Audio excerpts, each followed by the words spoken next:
잘 들어보시면 같이 느끼셨겠지만 참 곡조와 가사가 아름다운 찬양곡입니다. 12월 첫 주에 귀한 찬송으로 함께 올려주셨고 마음으로 여러분 함께 동참하셨습니다.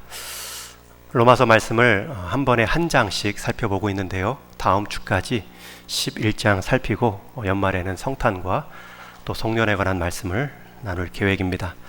요즘에 열등감이라는 단어가 많이 일상적으로 쓰이고 있습니다.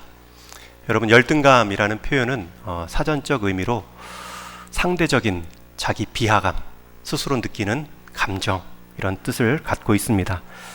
그래서 전에는 이 열등감이라는 말조차 꺼내는 것을 열등하게 생각하는 경향도 있었는데, 요즘은 이 열등감이라는 단어가 이렇게 잘 순화되어서 사회 속에서 이렇게 많이 부정적인 표현으로 쓰이지 않고 있습니다. 사회 속에서도 이 열등감이라는 표현이 많이 쓰이고 또 부정적인 이미지가 사라진 이유에 있어서 한 권의 책이 큰 역할을 했습니다. 2015년에 발행되었던 미움받을 용기라는 책인데요. 그 해에 또 가장 많이 팔린 책이기도 합니다. 이 책은 알프레드 아들러라는 심리학자의 이론을 한 청년과의 대화 형식으로 열등감에 관한 건강한 반응을 소개한 책입니다. 그 책의 저자에 따르면 열등감이라는 그 감정 자체는 그렇게 나쁜 것이 아니라고 말합니다. 왜냐하면 우리는 다 좀 더 나아지고 싶은 기본적인 욕구가 있기 때문에 그것을 실현하는 과정에서는 상대적으로 다 열등감을 느낄 수밖에 없는 존재라 말하죠. 다만 그 열등감이 느껴질 때에 그것을 견디지 못하거나 아니면 그 열등감을 안 좋은 방법으로 해소하려 할 때에 문제가 생깁니다. 그래서 그 책에서는 열등감에 대한 대표적인 세 가지 부정적인 대처 세 가지를 말합니다. 첫 번째는 이 열등감을 없애려고 자신이 뛰어난 사람임을 내보이려고 증명하려고 자아도취적인 상황을 일부러 만드는 것입니다. 대체하는 것이죠. 예를 들면 직장에서는 일을 잘 못해 열등감으로 괴로운 사람이 집에 들어가서는 가정에서 폭군의 모습으로 집안에서는 내가 최고다, 우월감을 갖는 것으로 해소하는 모습입니다. 여러분, 이것은 집안 사람들만 괴롭힐 뿐이지 이 직장에서는 그대로 변한 것이 없기에 열등감은 남아 있습니다. 두 번째 방식은 자신에게 열등감을 일으키게 하는 그 대상을 애써 무시하는 태도입니다. 교회도 그러서는 안 되는데 교회도 자칫 경쟁으로 나가면 우리 교회는 이게 있고 저 교회는 저게 없다. 그리고 저 교회만 있는 것을 우리가 무시함으로 우리 교회를 좀 높이려는 그러한 마음을 가질 수도 있지요. 우리 교회에는 주일학교 학생들이 많습니다. 그러면서 저 교회에서 자라는 선교하는 교회, 그 역할들을 우리가 애써 무시함으로 이 열등감을 해소하는 방식도 건강한 모습은 아닙니다. 세 번째 방식은 스스로의 활동 영역을 좁혀감으로 열등감을 느낄 만한 상황을 아예 참여하지 않는 것입니다. 우리는 회피 방법이라고 말할 수 있습니다. 예를 들면 책 좋아하고 공부 잘하는 학생은 활동적이고 스포츠나 운동하는 자리를 싫어할 수 있습니다. 그래서 그러한 자리를 아예 가지 않고 그저 게임하는 것이나 책을 읽는 것으로 자기의 존재감을 느끼며 위로받는 것, 그러한 소극적인 모습도 열등감을 해소하는 방법입니다. 첫 번째는 대체고요, 두 번째는 부정이고 세 번째는 회피입니다. 이 세 가지 모습에 대해서 우리가 나무랄 수 없습니다. 저와 여러분은 다 그렇게 지금까지 해소해 왔기 때문입니다. 그러나 열등감을 자아내는 상황 그 자체는 남아있기 때문에 어떤 계기를 만나면 더 큰 열등감이 숨어있던 그 열등감이 폭발하며 나타날 수도 있습니다.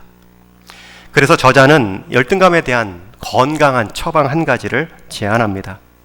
그것은 열등감을 느끼는 그 상황을 직시하는 용기를 가지라. 그래서 책 제목이 미움받을 용기입니다. 사람은 미워하지 않는데 미움받는 것처럼 여겨지는 그 상황, 그 열등감을 일단 인정하라는 거지요. 그런 용기를 가지라고 말합니다. 여러분, 열등감은 누구나 갖고 있다고 말씀드렸습니다. 없는 사람은 없습니다. 저도 열등감이 있지요. 그러나 그 열등감은 누구나 갖고 있기 때문에 나도 가질 수 있다. 일단 나를 좀 위로해야 됩니다. 그 감정은 생길 수도 있다. 나에 대해서는 위로, 격려가 필요하고요. 또 남에 대해서는 그 사람도 열등감을 가지고 있는데 그 사람의 열등감을 내가 좀 해소할 수 없는가? 협력의 방법으로 함께 자라가라. 그 책은 권면합니다. 그래서 저자는 이렇게 결론 지어 말합니다. 남 앞에서 우월해지고 싶을 때는 내 안에 숨어있는 열등감이라는 아이를 잘 살펴보십시오. 그 아이가 지금 무엇을 두려워하고 있는지 잘 들여다보십시오. 그리고는 이렇게 말해주는 겁니다. 더 이상 겁내지 않아도 된다. 더 이상 감추거나 스스로 꾸미지 않아도 된다. 다른 사람과 함께 걸어가는 용기를 내어라. 여러분, 모든 사람의 마음에는 이러한 상대적인 열등감이 있습니다. 이것은 심리학자들만의 진단이 아니고 성경에서도 말하는 진리입니다. 여러분, 성경은 사람 간의 열등감 정도가 아니라 하나님 앞에 선 사람의 열등감을 말합니다. 모든 열등감의 가장 깊은 원인이라 할 수 있는 사람의 하나님 앞에서의 열등감은 죄의 수렁에 빠진 불안함입니다. 하나님과의 관계가 단절된 영적인 열등감입니다. 그것을 회복하고자 동일하게 사람은 잘못된 처방 3가지를 그대로 따라하지요. 때로는 자아도취로 하나님을 대신하는 대체로 즐거움을 삼아 살아가는 인생도 있고, 아니면 그 열등감 자체를 부정하는 모습과 회피하려는 모습도 있습니다. 다 하나님을 떠나서 인간 스스로 해결하라는 방식입니다. 그에 대해서 우리가 살펴본 이 로마서의 주제는 모든 사람은 헬라인이나 유대인이나 상관없이 모든 사람은 하나님 앞에서 죄인이다 라고 말함과 동시에 그 죄로 단절된 하나님과의 관계를 회복하는 방법은 이 땅에 우리를 위해 그 죄값을 대신 치르시고 하나님께 나아가는 길을 열어놓으신 그리스도를 믿는 믿음이다. 여러분, 성경에서는 방금 이 짧게 요약한 이 내용을 복음이라고 말합니다. 복복자의 소리음자, 복된 소리, 복된 소식이라는 뜻이죠. 원래 이 복음이라는 단어는 로마 제국이 먼저 사용했던 단어입니다. 헬라어로 유앙겔리온이라는 단어인데 이 복음의 이 내용은 로마 제국이 다른 나라와 싸워 승리했을 때 이 유앙겔리온, 우리가 전쟁에 승리했다, 이것을 거리마다 외치고 다니는 사람들이 있었습니다. 또 황제를 이어 대신 왕을 이어갈 그 왕세자가 태어났을 때 또 거리마다 시장마다 유앙겔리온, 기쁜 소식입니다, 모든 사람은 들으십시오 라고 외쳤던 그 단어가 바로 복음이라는 뜻입니다. 그런데 이 단어가 초대교회 안으로 들어와서 하나님의 은혜, 우리의 믿음을 설명하는 데 사용되기 시작합니다. 정말 적절한 단어를 끌어왔죠. 여러분, 우리에게 있어서 정말 기쁜 소식은 죄와 사망을 무기로 삼은 사단과의 싸움에서 이기신 예수님께서 우리를 살리셨다. 예수님이 부활하셨다. 여러분, 이것은 우리가 평생토록 외쳐야 될 복음의 소식입니다. 그리고 그 일을 실제로 감당하신 분은 사람의 아들이 아닌 하나님의 아들로 오신 예수님이시다. 여러분, 로마 제국이 승리와 후계자의 출생으로 복음을 말했던 것처럼 하나님은 아들을 통하여서 우리에게 승리를 주셨고요, 저와 여러분 하나님의 자녀가 되는 특권을 주신 것입니다. 우리가 그 안에서의 이 영적인 우월감 하나를 가지면 우리는 이 죄된 열등감에서, 심지어 사람 간의 비교에 의한 열등감에서도 벗어날 수 있습니다. 그래서 성경의 처방은 그리스도입니다. 오늘 4절 말씀 앞에 내용은 읽지 않았지만 이렇게 예수님을 소개합니다. 그리스도는 모든 믿는 자에게 의를 이루기 위하여 율법의 마침이 되시니라. 여러분, 우리가 열등감을 갖게 한 것은 율법입니다. 그것을 지키지 못한 우리의 죄됨입니다. 그런데 그것을 누가 끝나게 마치게 해주셨습니까? 그리스도입니다. 그분께서 율법을 다 지켜 행하셨고요, 그 율법을 지키지 못한 우리의 모든 죄의 형벌들을 다 십자가에서 대신 받아 죽으셨고요, 다시 부활하셨습니다. 그런데 그리스도가 이룬 그 율법의 마침을 우리가 어떻게 누릴 수 있습니까? 모든 믿는 자에게 의를 이루어 주신다 말씀합니다. 여러분, 우리는 하나님 앞에서 이 영적인 열등감, 이 영적인 부끄러움을 숨길 수 없는 존재입니다. 그런데 그것을 해결해 주시고자 율법의 마침이 되신 그리스도께서 오셨고요, 모든 믿는 자에게 의인됨, 자녀됨의 특권을 주셨습니다. 저는 우리 동인의 모든 성도님들이 다른 내용은 몰라도 이 복음의 핵심, 이 믿음의 핵심만큼은 분명히 아시고 고백할 수 있기를 축원합니다. 9절 말씀에서 다시 한번 강조하는데 함께 읽겠습니다. 시작. 내가 만일 내 입으로 예수를 주로 시인하며 또 하나님께서 그를 죽은 자 가운데에서 살리신 것을 내 마음에 믿으면 구원을 받으리라. 예수님께서 승리하셨다는 것을 우리가 주로 시인하고요, 또 그분께서 살아나셨다는 것은 하나님의 아들로 오셨다는 것을 보이신 사건입니다. 죄인된 우리는 스스로 의인될 이 열등감에서 해방할 길이 없었습니다. 그러나 율법을 다 지키시고 또 그 율법의 죄가를 다 받아내신 그리스도를 통하여서 우리는 하나님께 나아가는 길을 얻었습니다. 하나님은 우리가 예수님을 통해 그 복음을 믿음으로 평생 우리가 스스로 성취하며 성장할 수 있는 것보다 더 큰 은혜를 주셨습니다.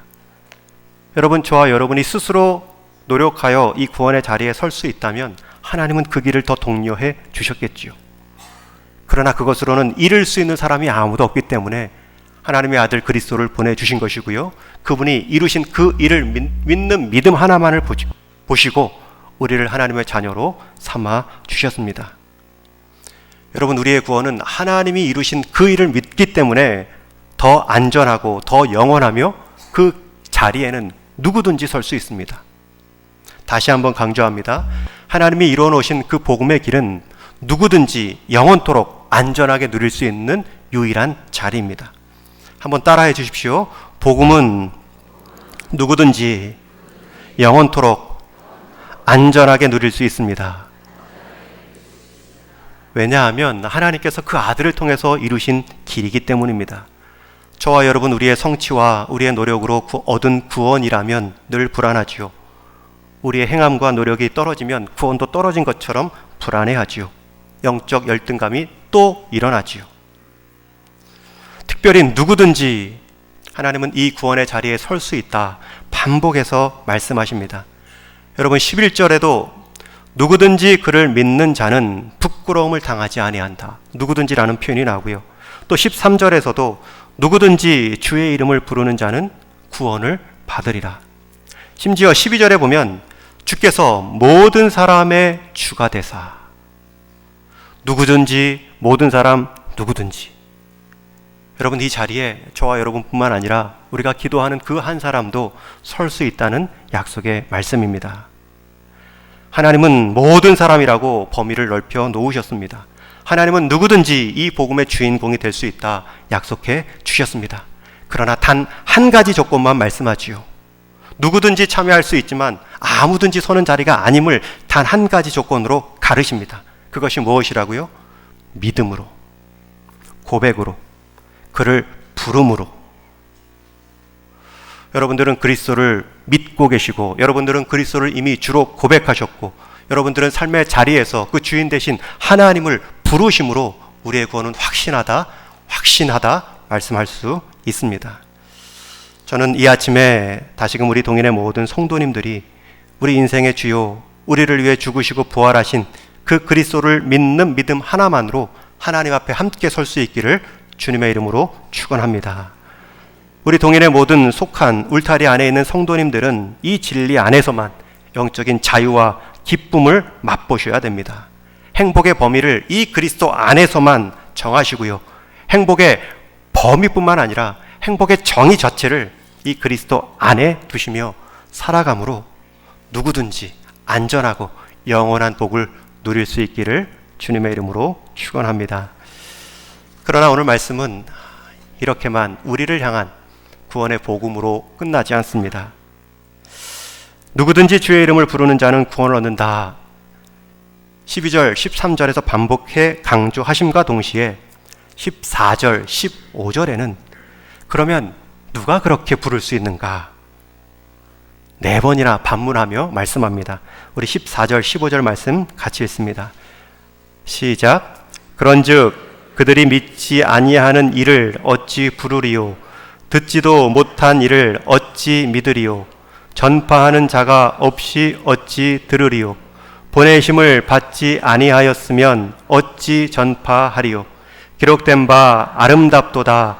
좋은 소식을 전하는 자들의 발이여 함과 같으니라. 여러분, 이 4번의 반어법적인 표현은 다 꼬리에 꼬리를 물며 연결되어 있습니다. 믿지 않는데 어떻게 부를 수 있고, 듣지 못했는데 어떻게 믿을 수 있고, 전파하지 않았는데 어떻게 들을 수 있느냐. 여러분, 그래서 이 말씀은 이 꼬리에 꼬리를 물고 있기 때문에 이 뒤집어서 뒤에서부터 순서를 이렇게 정해서 읽으면 이해가 쉽습니다. 여러분, 전파해야 들을 수 있고, 들어야 믿을 수 있고, 믿어야 하나님을 찾고 부를 수 있습니다. 여러분, 잘 들어보십시오. 전파해야 들을 수 있고, 들어야 믿을 수 있고, 믿어야 하나님을 찾을 수 있지요. 부를 수 있습니다. 여러분들은 지금 어느 자리에 서 계십니까? 특별히 이 단계의 마지막은 믿는 것이 아닙니다. 부르는 것입니다. 하나님을 찾는 것입니다. 여러분, 한번 예수님을 믿는 것으로 여러분 안심하지 마십시오. 정말 그 예수님을 믿는다라면 그 이후의 삶은 예수님을 찾지 않을 수가 없는 삶입니다. 여러분, 한번 예수님을 입으로 시인했다, 구원받았다, 그렇게 안심하지 마시기 바랍니다. 정말 믿은 사람이라면 그 이후에 그리스도를 찾고 의지하고 동행하는 삶에 대한 소망이 있습니다. 마지막 단계는 부르고 찾고 의지하고입니다. 그러나 그 전에는 믿어야 하고요, 들어야 하고요, 전파해야 됩니다. 저와 여러분, 이 전파하는 것 그리고 부르는 것, 이것은 우리의 성도로 부름 받은 자의 사명입니다. 여러분, 성도는 듣고 믿으면 성도가 되지요. 그런데 듣고 가운데 믿은 자의 역할은 뭐냐면 전파해야 되고 찾아야 되고 하나님의 이름을 불러야 합니다. 저는 우리 모든 동인의 성도님들이 전파하는 일에도 누가 나에게 전파한 것처럼 나도 누군가에게 전파하는 일에 쓰임 받을 수 있기를 축원합니다. 그 일을 혼자 감당할 수 없지요. 그 일을 홀로 하도록 하시지도 않으십니다. 그러기 위해서는 하나님을 불러야 합니다. 하나님을 찾으셔야 되고요, 하나님께 부르짖으셔야 됩니다. 사람에게는 전하고 하나님께는 우리가 부르짖음의 자리를 지켜 나가야 됩니다. 여러분, 그러할 때에 성도의 직분을 감당하는 것입니다. 제가 최근에 읽은 책 제목 하나가 있습니다. 너 뭐하다 왔니? 라는 지난주에 발행된, 그래서 지난주에 제가 읽은 책인데요. 이 책의 저자는 이은상 선교사님, 여자 목사님이신데 이 선교사님이 자기 경험을 나눈 책입니다. 이분이 남편과 함께 미국에서 국제환경단체의 임원으로 세상적으로 보면 남 부러울 것이 없이 안정되게 살아오다가 한 번은 한국에 방문할 기회가 있어서 환경단체이기 때문에 80년대 말 90년대 초에 우리 한강 주변 그 난지도를 개발하는 일에 이 연구원으로 참여한 기회가 있다고 합니다.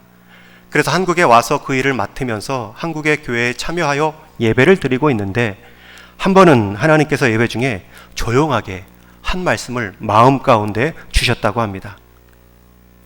내가 너에게 좋은 것들과 많은 은사를 줬는데 너는 뭐하다 왔니?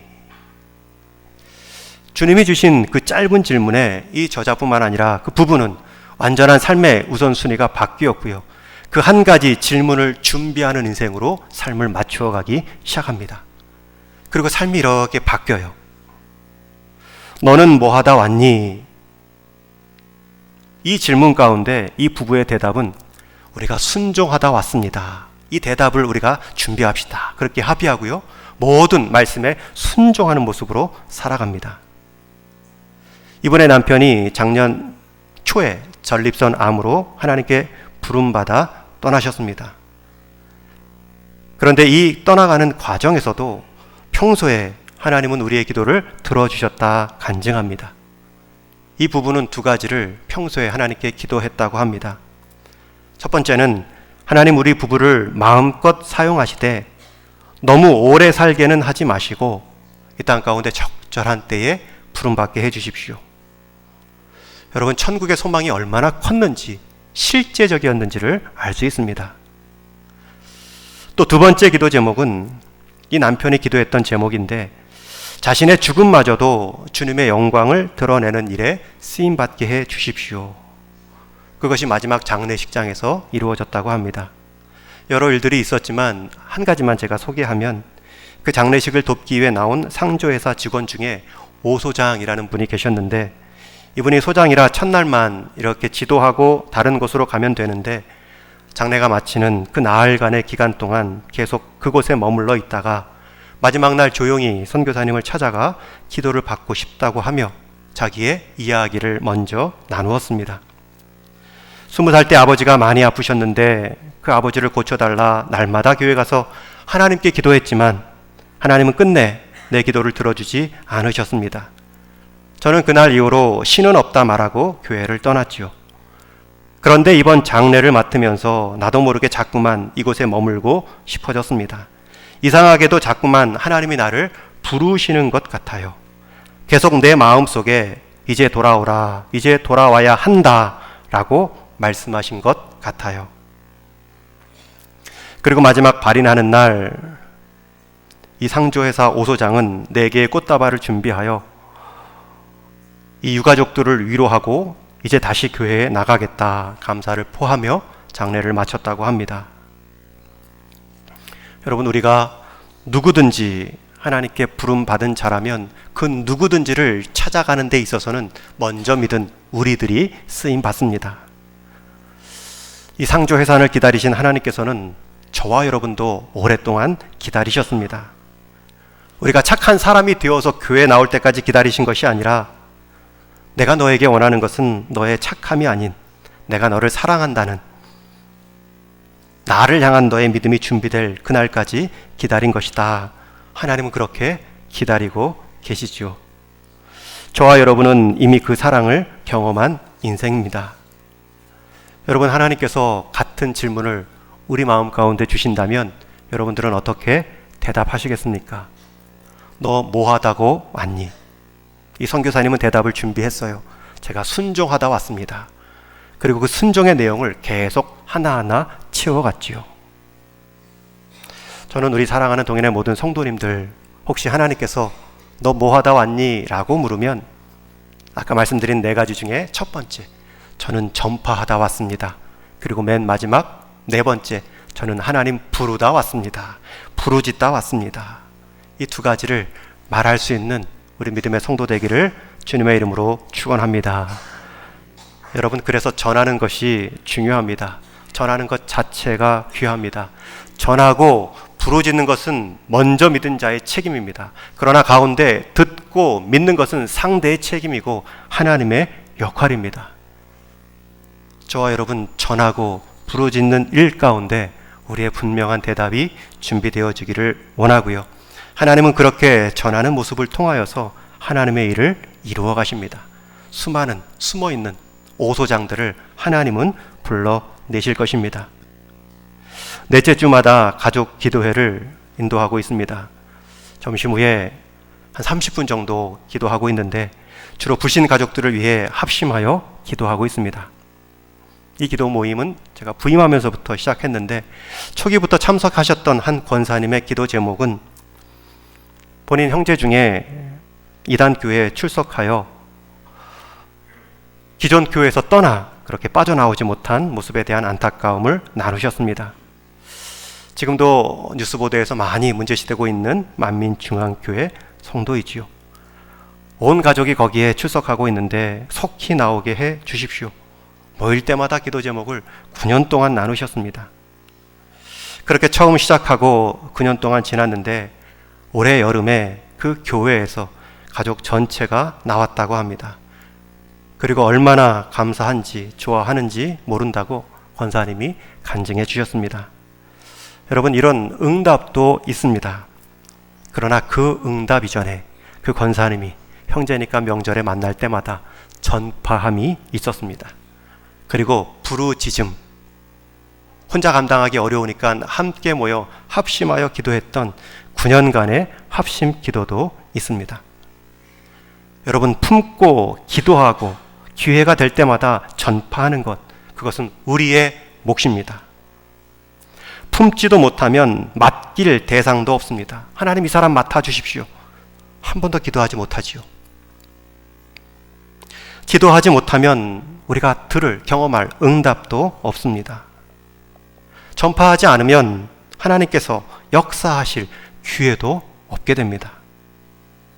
하나님은 우리에게 전파하라, 부르짖으라 말씀하십니다. 왜냐하면 그렇게 전파하고 그렇게 부르짖음을 통하여서, 사람에게 전파하고 하나님께 부르짖음을 통하여서 내가 내 인생 가운데 나의 동행, 나의 동역의 기쁨을 주겠다, 경험케 해주겠다 말씀하시기 때문입니다.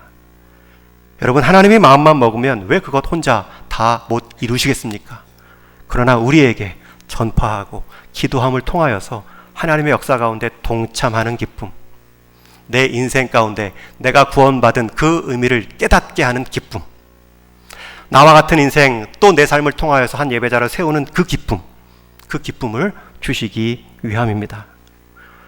결국 하나님은 우리 인생 가운데 동행하심으로 우리를 자라게 하시고 그 동행의 기쁨들을 우리 성도 안에 더욱 풍성하게 누리도록 하시기 위함입니다.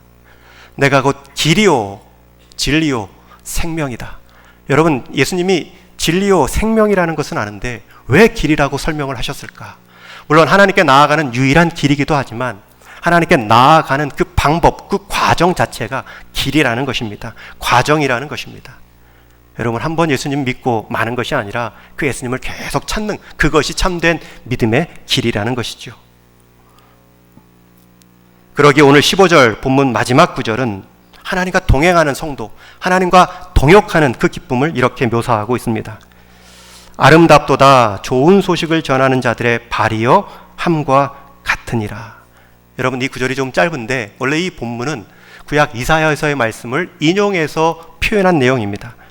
구약 이사야의 말씀을 우리가 원문 함께 같이 찾아 읽겠습니다. 앞에 보시고 한번 같이 읽습니다. 시작.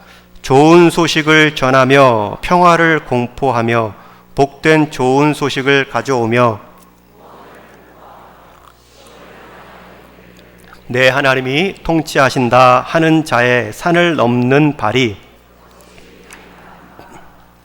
여러분, 좋은 소식을 전하는데 그저 평평한 길만 가지 않습니다. 심지어 산을 넘어가는 고난함도 있습니다. 그런데 그 고난의 발, 그 힘겨움의 길도 하나님이 아름답다 말씀합니다. 그 산을 넘으며 하나님이 통치하십니다. 이 놀라운 복음, 이 소식을 전파하는 그 인생을 하나님이 아름답다 말씀하십니다. 여러분, 여기서 발이라는 것은 걷는 것이지요. 그것을 아름답다 말씀하시는 하나님은 동행하시는 하나님이십니다. 하나님은 우리 인생이 하나님의 다스림을, 하나님의 통치하심을 나누고 증거할 때에 더 가까이 동행하시는 것, 더 가까이 임재하시는 축복을 누리게 해주십니다. 혹 그 발이 아무도 가지 않은 높은 산길일지라도 하나님은 그 길에 동행하시며 그 길이 아름답다 말씀해 주시는 분이십니다. 원래 동행하다라는 히브리어 단어의 원뜻은 부부관계를 말합니다. 그렇게 친밀하고 밀접한 관계로 우리를 만나주시겠다는 약속입니다. 그럼에도 우리는 하나님과 동행하십시오라고 하면 뭔가 큰 부담을 느끼고 내가 뭔가 좀 손해를 보는 느낌을 가질 수 있습니다. 하나님과 동행하면 내가 뭔가를 좀 포기해야 될 것 같은 불편함이 먼저 떠오릅니다. 그래서 좀 멀리하고 싶지요. 혼자 걷고 싶습니다. 신앙마저도. 그러나 입장을 한번 바꾸어 생각해 보십시오. 여러분, 3살짜리 꼬마 손잡고 걸어보신 적이 있을 것입니다. 어른이 3살짜리 꼬마와 걸어간다면 누가 더 불편할까요? 꼬마 3살짜리가 어른의 발걸음에 맞출까요? 어른이 꼬마 3살짜리의 발걸음에 맞출까요? 3살 아이는 제 갈 길을 가면 그만입니다. 가다 아프면 서기도 하고 또 심지어 들어 누울 수도 있습니다. 그런데 그 보폭을 맞추고 속도를 조정하는 것은 어른의 몫입니다. 우리가 하나님과 동행할 때도 우리보다 훨씬 크고 위대하신 하나님이 더 불편하실 겁니다. 죄 많고 어리석은 우리의 보폭과 속도를 맞추시고 동행하시는 하나님이 더 큰 손해이십니다. 저와 여러분 손해보는 인생 아닙니다. 전파하고 부르짖고 결국 내가 복을 받는 지름길입니다. 하나님은 우리 동인교회를 복 주시기 위해 전파하라 말씀합니다. 부르짖으라 명하십니다. 내가 동행하겠다.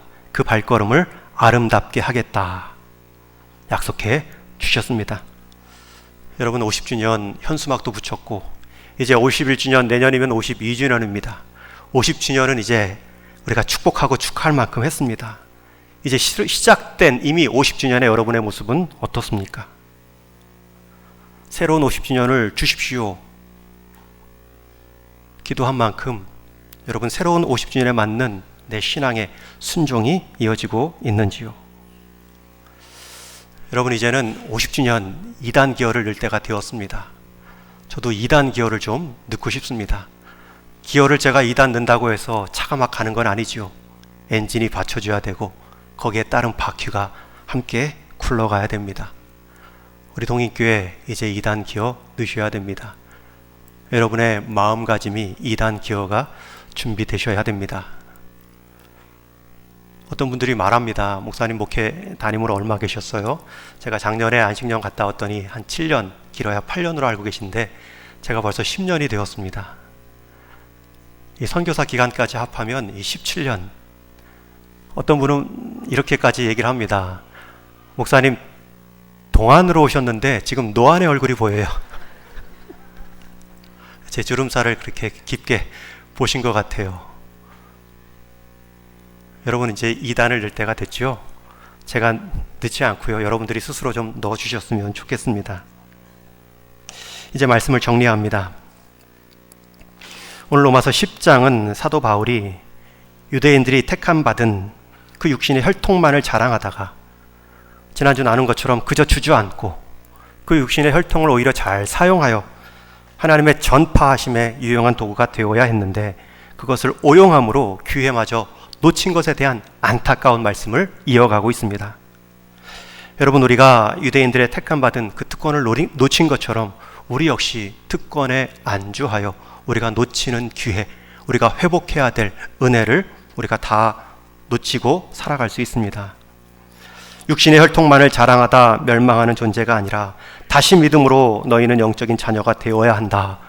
차별 없는 그 복음을 사도 바울은 유대인들에게 증거하고 있습니다. 만약 우리도 이스라엘처럼 먼저 받은 육신의 자랑, 우리가 먼저 믿은 그 달란트가 있음에도 그것을 믿음으로 얻는 구원을 보여주는 일에 쓰임받지 못한다면 우리 역시 똑같이 뒤로 물러서는 인생과 교회될 수 있습니다. 이스라엘처럼 모르쇠로 일관하다가 그 쓰임 자체가 굳어질 수도 있습니다. 옮겨질 수도 있습니다. 여러분 쓰임 받는 것이 복입니다. 그리고 하나님은 부르신 자들을 반드시 사용하십니다. 저와 여러분 우리 인생 다 할 때까지 앞서 얘기했던 우리 이은상 선교사님 길이는 하나님께 맡기지만 그 길이의 마지막 순간까지 하나님의 영광 위에 쓰임받게 하여 주옵소서. 얼마나 좋은 기도 제목입니까? 우리 교회 저와 여러분의 인생 다 할 때까지 우리 동인교회 이 땅에 존재할 때까지 사람에게는 전파하고 하나님께는 부르짖는 그 복음의 사명을 잘 감당하여 아름다운 인생이요 아름다운 교회였다. 주님의 칭찬 받을 수 있기를 간절히 축원합니다. 우리 같이 기도하겠습니다. 복음을 전하는 인생 또 복음을 전하는 교회는 아름답습니다. 그것이 존재하는 이유입니다. 그것이 우리의 열등감을 멀리하는 하나님의 복음의 우월감을 늘 누리며 살아가게 하는 지혜입니다. 증거하는 일, 내 삶의 현장마다 그리스도인됨을 드러내는 일, 부끄러워할 것이 아니라 구별된 삶으로 하나님이 주신 기회로 나를 성장시키는 기회로 받게 하시고 드러내 보이게 하여 주옵소서. 또 복음을 전하는 교회가 되게 하여 주옵소서. 그 과정에서 주님이 동행하신다, 또 아름답다 인정해 주신다 약속해 주셨는데, 하나님의 마지막 또 명령도 땅끝까지 내 증인이 되라, 내가 너와 함께 하겠다 약속의 말씀이 우리 동일의 모든 성도와 사역 가운데 이루어지게 하여 주옵소서. 우리가 품고 기도하는 일에 최선을 다하게 하여 주옵소서. 같이 한번 기도하겠습니다. 하나님 아버지, 구원에 대한 영광스러움이 하나님을 향한 예배의 노래가 또 이제는 한 사람을 향한 안타까움의 기도로, 또 하나님을 알지 못하고 살아가는 이 시대에 대한 깊은 탄식으로, 부르짖음으로 우리의 속 깊은 하나님 그러한 성장이 있는 우리 동인의 모든 성도요, 우리 교회의 방향이 되게 하여 주옵소서. 복음을 전하는 인생으로 하나님께서 우리를 먼저 구원하셨고, 그 순종하는 모습을 통하여서 우리가 상상하지도 못한 그 복을 또 허락하시고 예비하고 계신데, 우리 인생의 폭을, 우리 인생의 끝을 우리가 결정하지 않게 하시고, 하나님 부르시고 하나님 사용하시는 그 모든 상황 가운데 우리를 아낌없이 들어 사용하시고, 하나님의 이름 가운데, 영광 가운데 우리의 존재됨이 함께 쓰임받는 그 새로운 세계관으로, 인생관으로 우리 남은 인생들을 빚어갈 수 있도록 하나님 복 내려 주옵소서. 하나님 우리에게 듣는 귀를 허락하여 주옵시고, 전하는 입을 허락하여 주옵시고, 하나님 부르짖는 마음을 주시어서 하나님 어느 곳에 있든지 간에 한번 믿은 것으로 끝나는 것이 아니라 하나님 그 믿음을 계속 사용하며 하나님의 인도하심을 생생하게 경험하고 순종함으로 맛볼 수 있는 동일의 모든 성도들 다 되게 하여 주옵소서. 하나님 감사합니다. 오늘 하루도 예배자로 우리를 부르셔서 복 주셨는데, 이제는 우리가 나와 같은 한 예배자를 세우는 일 가운데도 복을 경험하는, 아름다운 칭찬을 경험하는 모든 인생 동인교회 되게 하여 주옵소서. 예수님의 이름으로 기도하옵나이다. 아멘.